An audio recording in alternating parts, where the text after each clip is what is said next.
नमस्कार दोस्तों, study with आलोक में आपका स्वागत है। आज हम उत्तर प्रदेश माध्यमिक शिक्षा सेवा चयन बोर्ड यूपी टीजीटी सामाजिक विज्ञान के अंतर्गत भूगोल का प्रश्न पत्र हल करने वाले हैं, जो आपके आगामी TGT, PGT, GIC, GDC, net, JRF और अन्य परीक्षाओं के लिए उपयोगी होगा। आइए शुरू करते हैं। पहला प्रश्न, लैटेराइट मिट्टी पाई जाती है। ऑप्शन ए उत्तर प्रदेश में, ऑप्शन बी हिमाचल प्रदेश में, ऑप्शन सी पंजाब में और ऑप्शन डी महाराष्ट्र में। इसका सही उत्तर होगा ऑप्शन डी, महाराष्ट्र में। अगला प्रश्न देखते हैं दोस्तों। आवर वंडरिंग कॉन्टिनेंट्स नामक पुस्तक किसने लिखी है? Option A V Gratz, option B A Dutoit, option C A Wagner और ऑप्शन डी जीएच डरी। दोस्तों, ऑप्शन बी एडू टोइट इसका सही आंसर होगा। अगला प्रश्न देखते हैं दोस्तों।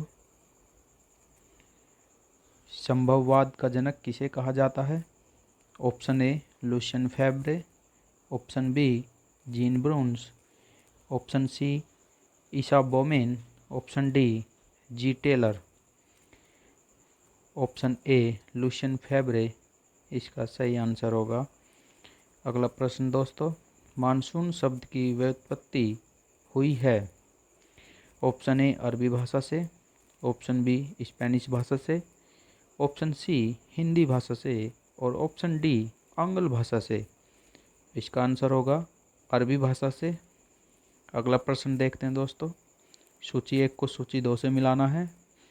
सूची 1 में विद्वान दिए हुए हैं और सूची 2 में उनके सिद्धांत। इसका आंसर होगा दोस्तों ऑप्शन ए का 4, बी का 3, सी का 1 और डी का 2। अगला प्रश्न देखते हैं दोस्तों।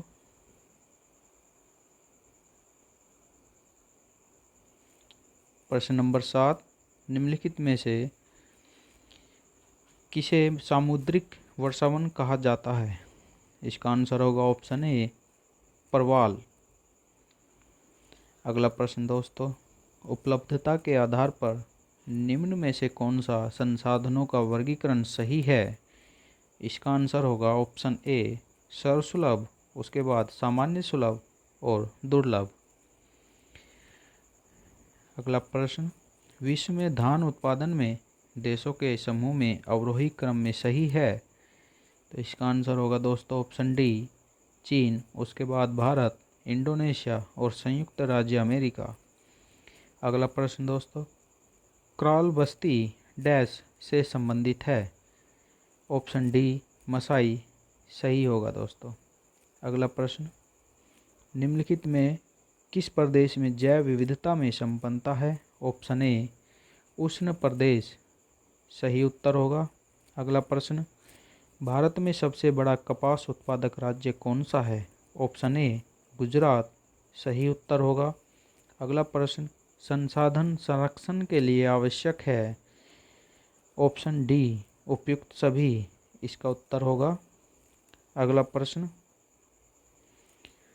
थॉर्नथवेट के अनुसार न्यूजीलैंड में डैश प्रकार की जलवायु पाई जाती है? Option A B dash smaller इसका सही आंसर होगा दोस्तों। अगला प्रश्न, रूस के ग्रामीण अधिवास सामूहिक फार्म को क्या कहते हैं? ऑप्शन सी सौवखोज इसका आंसर होगा। अगला प्रश्न, दक्षिण भारत का सर्वोच्च शिखर है? ऑप्शन बी अनाईमुंडी सही उत्तर होगा। अगला प्रश्न, बुशमैन हॉटेनटोट प्रजाति संबंधित है? ऑप्शन ए निग्रोइड प्रजाति से सही उत्तर होगा। अगला प्रश्न, प्लेसर निक्षेप पाए जाते हैं? ऑप्शन ए जलोढ़ पंखों तथा घाटी तलों पर। अगला प्रश्न, मृत सागर डैश द्वारा निर्मित एक झील है? ऑप्शन ए भ्रंश घाटी सही उत्तर होगा। कोरियोलिस बल के विषय में निम्नलिखित में से कौन सा एक कथन सत्य नहीं है? ऑप्शन ए यदि पृथ्वी के आवर्तन का प्रभाव है तथा यह एक काल्पनिक बल है। ऑप्शन ए सही होगा दोस्तों। अगला प्रश्न, देखते हैं दोस्तों प्रश्न नंबर 21। निम्न में से कौन सा युग्म सुमेलित नहीं है?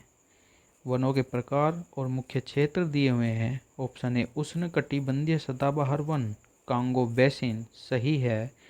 बी कोनधारी वन उत्तरी कनाडा ये भी सही है। भूमध्य सागरीय वन कैलिफोर्निया ये भी सही है। ऑप्शन डी उष्णकटिबंधीय पतझड़ वन मंगोलिया ये गलत है दोस्तों। तो इसका सही आंसर होगा ऑप्शन डी। अगला प्रश्न, पृथ्वी पर दिन रात बराबर नहीं होने का कारण क्या है? ऑप्शन डी पृथ्वी का धुरी पर झुका होना इसका आंसर होगा। अगला प्रश्न, निम्नलिखित में से किस प्रकार के अधिवास का विकास सड़क नदी या नहर के दोनों किनारों पर होता है? तो इसका आंसर होगा दोस्तों ऑप्शन सी रेखाकार। अगला प्रश्न 24, भारत का विपुल दुग्ध उत्पादक राज्य डैश है? ऑप्शन सी उत्तर प्रदेश सही उत्तर होगा। अगला प्रश्न, गारो राजमहल विदर का निर्माण द्वारा हुआ था? ऑप्शन सी अंधभ्रंश के द्वारा। अगला प्रश्न, जैव विविधता संरक्षण निम्न में से किसके लिए महत्वपूर्ण है? तो इसका आंसर होगा जीवों के लिए ऑप्शन डी। अगला प्रश्न, प्रश्न नंबर 27, नीचे लिखी कौन सी चट्टान में जीवाश्म नहीं पाए जाते हैं? ऑप्शन बी ग्रेनाइट सही होगा। अगला प्रश्न, निम्नलिखित कथनों का परीक्षण कीजिए तथा नीचे दिए गए कोड का प्रयोग करके सही उत्तर का चयन कीजिए। कथन 1, जैसे ही सूर्योदय होता है तब धरातल ऊष्मा प्राप्त करता है तथा कोहरा ऊपर उठता है। कथन 2, विकिरण शीतलन के कारण आरंभिक उषा काल में कोहरा उत्पन्न होता है। दोस्तों दोनों ही कथन सही हैं, इसलिए इसका उत्तर होगा ऑप्शन सी 1 और 2 दोनों सही हैं। ग्राबेन उत्पन्न होता है ऑप्शन सी भ्रंशन से। अगला प्रश्न, महाद्वीपीय विस्थापन सिद्धांत की पुष्टि हुई है, इनमें से कौन से कथन या कथनों सत्य हैं? कथन 1, महाद्वीपीय तटों की भौगोलिक एकरूपता का कंप्यूटर द्वारा आकलन। कथन 2, दक्षिणी महाद्वीपों के मध्य भूवैज्ञानिक समरूपता संबंधी नई खोज। और 3 नंबर, पूरा चुंबकत्व संबंधी अध्ययन। 4 नंबर, सागरीय तल के प्रसार के प्रमाण। दोस्तों चारों ही कथन सत्य हैं। ऑप्शन नंबर डी 1 2 3 4 इसका उत्तर होगा। अगला प्रश्न 31 नंबर, निम्नलिखित में से किस एक को संपन्नता का झरना कहते हैं? तो ऑप्शन बी खनिज तेल क्षेत्र इसका उत्तर होगा। अगला प्रश्न, 2011 की जनगणना अनुसार निम्नलिखित में से किस राज्य में जनसंख्या की सबसे कम दशकीय वृद्धि दर रही है? ऑप्शन डी उत्तर होगा नागालैंड। अगला प्रश्न, हरित क्रांति से अभिप्राय है? ऑप्शन सी सही होगा उच्च उत्पाद वैरायटी प्रोग्राम। अगला प्रश्न, मैग्नीज उत्पादक देशों का सही अवरोही क्रम है? ऑप्शन ए दक्षिण अफ्रीका, उसके बाद ऑस्ट्रेलिया, चीन और भारत। अगला प्रश्न, तापीय संकुचन सिद्धांत प्रस्तुत किया गया था? ऑप्शन डी सही होगा जेफरीज द्वारा। अगला प्रश्न, दक्षिणी अमेरिका के मोड़दार पहाड़ का उदाहरण दीजिए? ऑप्शन बी एंडीज पर्वत सही होगा। अगला प्रश्न, हेक्टोपास्कल डैश मापने की एक इकाई है? ऑप्शन बी सही होगा वायुदाब। अगला प्रश्न, न्यू इंग्लैंड औद्योगिक प्रदेश विश्व का एक प्रमुख प्रदेश है, कारण और औद्योगिक कच्चा माल तथा परिवहन की सुविधा यहाँ अच्छी विकसित है।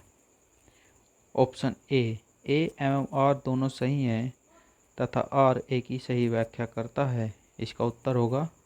प्रश्न अगला, अंतर्राष्ट्रीय तिथि रेखा का निर्धारण किस वर्ष में किया गया था? ऑप्शन बी 1884 में।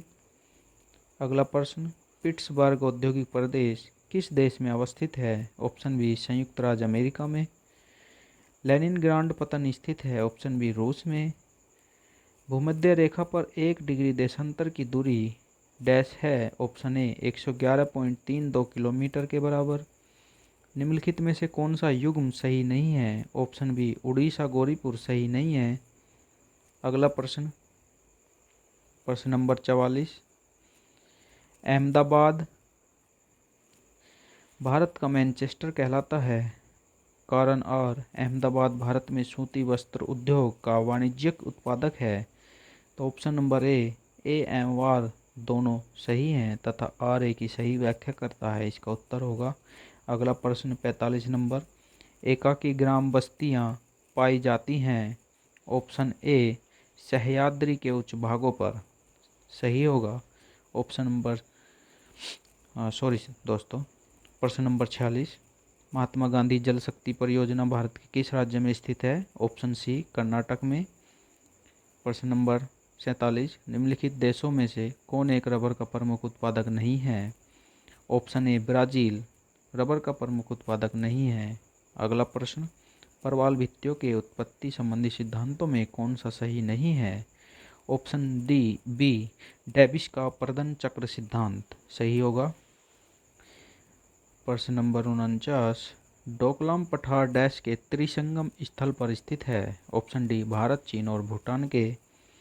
अगला प्रश्न, पीत वामन किसे कहा जाता है। ऑप्शन सी सूर्य को।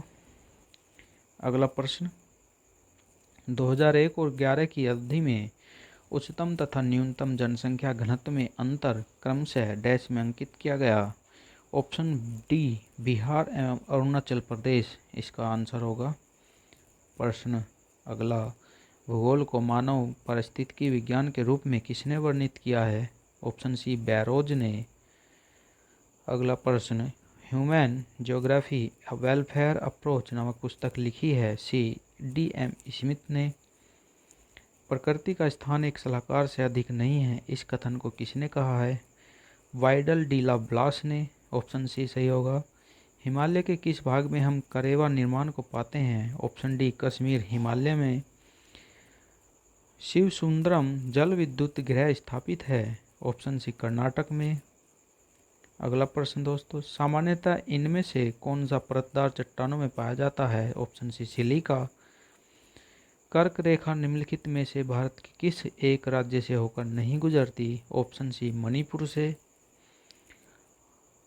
आर्थिक क्रियाकलापों के विकास का सही क्रम कौन सा है। ऑप्शन डी भोजन संग्रह, कृषि और औद्योगिकरण, सही होगा। अगला प्रश्न, निम्नलिखित में से कृषि क्रांति से संबंधित नहीं है। ऑप्शन डी उपयुक्त में से कोई नहीं। अगला प्रश्न, हीराकुंड बांध किस नदी पर निर्मित है। ऑप्शन सी महानदी, सही होगा। अगला प्रश्न, यूर्त निम्न में से किस प्रजाति का घर है। ऑप्शन डी खिरगिज प्रजाति का। अगला प्रश्न दोस्तों और अंतिम प्रश्न, हिटलेसी ने बृहत स्तर पर विश्व को कितने कृषि क्षेत्रों में विभाजित किया है। ऑप्शन सी 13 क्षेत्रों में। दोस्तों उम्मीद करते हैं ये आपके आगामी परीक्षाओं में अति महत्वपूर्ण सिद्ध होंगे क्वेश्चन, जो पिछले परीक्षाओं में पूछे जाते हैं वो आपकी परीक्षाओं में, आने वाली परीक्षाओं में बहुत ही महत्वपूर्ण सिद्ध होते हैं। इसी क्रम में आज ये भूगोल का प्रश्न पत्र हल किया गया है और आशा की जाती है कि इससे आपको बहुत ही मदद मिलेगी। धन्यवाद।